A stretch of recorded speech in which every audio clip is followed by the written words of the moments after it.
Bueno, regresemos o retomemos el tema de la crisis que se está viviendo en Colombia. El gobierno del presidente Iván Duque trabaja en articular un nuevo proyecto de reforma tributaria después del rotundo fracaso que vivió el que preparó, presentó y defendió ante el Congreso y ante la sociedad el propio presidente, pero también el entonces ministro Alberto Carrasquilla. La tarea ahora es de José Manuel Restrepo, nuevo ministro de Hacienda, lo que incluye esa reforma, cuánto más podrá recaudar, cómo lo va a recaudar, de quiénes se va a recaudar. Son datos muy importantes para los ciudadanos, las empresas, el propio gobierno, claro, y los inversionistas. Así que yo le agradezco al exministro de Hacienda, Juan Carlos Echeverry, que me acompañe esta tarde para conocer sus ideas en relación con este nuevo desafío. Juan Carlos, gracias por la oportunidad. Aquí hay una realidad y hay que pagar las cuentas. Entonces, asumiendo que llega una nueva versión de la reforma tributaria, te pregunto, ¿cuánto las protestas que estamos viendo hoy en la calle van a condicionar la eficiencia económica de ese nuevo proyecto que se presente? Hola Gabriela, muchas gracias por la invitación. Pues definitivamente las protestas ya hicieron que se retirara la anterior reforma, que iba por 32 billones, y la nueva que se está contemplando es de la tercera parte. Ahora, no solo es por la reforma, sino porque estaba muy mal diseñada, muy inoportuna. Entonces, yo creo que en buena hora la están repensando para hacerla por ahí por 10 o 12 billones, y también se está pensando cambiar a quién se le cobra. ¿Esos son los errores de diseño que tú ves en la pasada? ¿A quién se le cobraba cuando hablamos, por ejemplo, de la clase media, alimentos, medicinas, útiles escolares? Sí, Gabriela, porque saliendo de una recesión, de desempleo, de la enfermedad, de tener los niños en la casa, estar encerrado, la clase media y todas las familias están en un grado de ofuscación, de desesperanza, de desasosiego, y fuera de eso el gobierno viene y dice: les voy a aumentar los impuestos al IVA, les voy a cobrar por alimentos, les voy a subir el 20% o el 19% en los cobros por los servicios funerarios. Imagínate, ¿quién se va a aguantar eso? Entonces, no era el momento, era una reforma técnicamente apropiada, pero completamente inoportuna. No se le puede decir a una persona que todavía está en cuidados intensivos, como es la economía colombiana y las familias, que además de eso tienen que pagar impuestos antes de salir del hospital.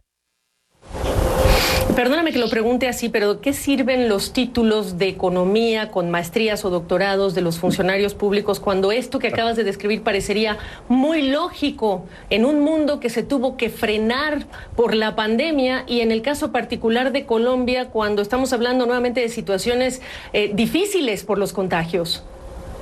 Gabriela, mira que sí es muy oportuno. Esto fue con base en un estudio de la OCDE. La OCDE le trajo un estudio al gobierno y le dijo: esto es lo que hay que hacer. Y el gobierno puso eso más o menos en papel y lo presentó al Congreso y al país. Y el país se levantó. Ahora, hay que decir que estas marchas ya estaban preparadas, pero cuando llegó la reforma fue, digamos, como un plato servido para ser el disparador de unas marchas que aglutinaron a todos, a los jóvenes, a los padres de familia, a los obreros, a las comunidades indígenas. Todo el mundo se enardeció y pues estaban llenos de razones si solo leías el texto. Entonces, ciertamente, los economistas somos, o pues lamentablemente nos hemos vuelto muy insensibles.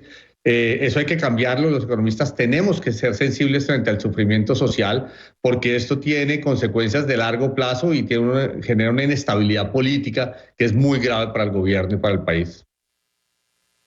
¿Se le va a cobrar entonces, Juan Carlos, a los corporativos, a los más ricos en el país? ¿Alcanza? ¿Se salva el grado de inversión de Colombia? Pues sí, mira, Fitch Ratings ha dicho que con 1% del PIB, que son 10 billones de pesos, les parece bien.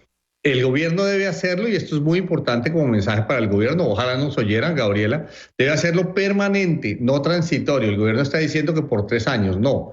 Se necesita que sea permanente para que eso muestre que se estabiliza la deuda pública, se estabiliza el déficit, se empieza a reducir el déficit en los próximos años, cuando haya crecimiento. Entonces debe ser permanente. Y lo van a pagar las empresas. El impuesto a las empresas pasaría del 30, que se quería llegar, al 33, que es donde estaba. O sea, no es un deterioro muy marcado.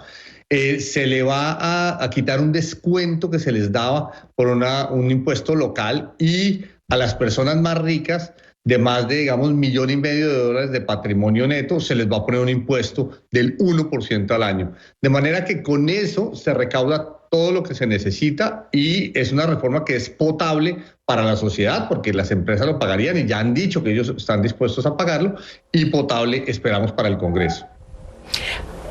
Tú me hablas en pesos colombianos, hablábamos de una reforma ambiciosa, la primera que ya tuvo que retirar el presidente por unos $6,000 millones de recaudación. ¿En dólares de cuánto estás hablando? Estamos hablando en dólares más o menos de unos 2.500 millones de dólares. Entiendo. Ahora, háblame del ministro Restrepo y lo que le viene. Es un economista con maestría que ha presumido el presidente Duque, por cierto, al presentarlo, economista con maestría en el London School of Economics, doctorado en administración de la Universidad de Bath, ex rector de la Universidad de Rosario. Pero independientemente de esos títulos, Juan Carlos, ¿cuánta cintura política tiene él el día de hoy?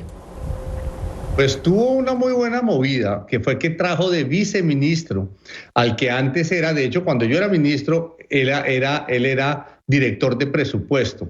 Y es una persona que es un zorro viejo, como decimos en Colombia, fuma debajo del agua.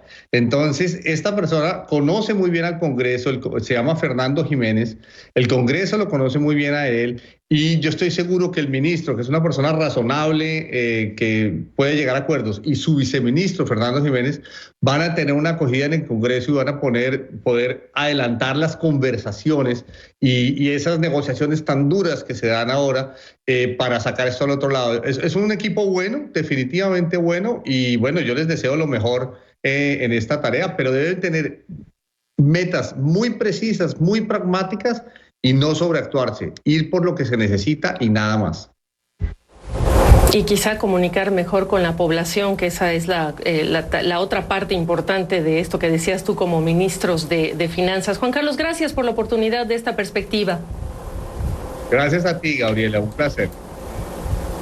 Igualmente. Juan Carlos Echeverri, exministro de Hacienda de Colombia.